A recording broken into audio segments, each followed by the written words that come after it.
महाराष्ट्राचे उपमुख्यमंत्री आणि राष्ट्रवादी काँग्रेसचे ज्येष्ठ नेते अजित पवार यांचे आज सकाळी विमान अपघातामध्ये निधन झाले आहे। बारामती विमानतळावर लँडिंग दरम्यान तांत्रिक बिघाडामुळे विमान कोसळले। या भीषण अपघातात अजितदादांनी अखेरचा श्वास घेतला आहे, ज्यामुळे अवघा महाराष्ट्र शोकाकुल झाला आहे। महाराष्ट्राच्या इतिहासात सर्वाधिक 6 वेळा उपमुख्यमंत्री होण्याचा विक्रम त्यांच्या नावावर आहे।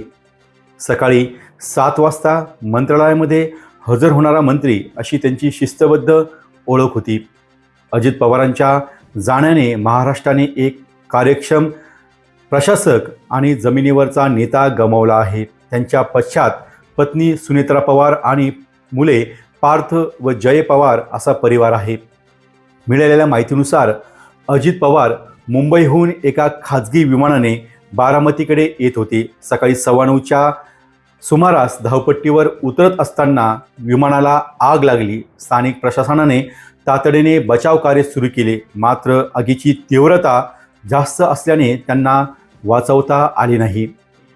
सुनेत्रा पवार आणि सुप्रिया सुळे या अर्थसंकल्पीय अधिवेशनाला दिल्लीला गेले होते। तात्काळ त्यांनी बारामतीकडे प्रस्थान केले आहे।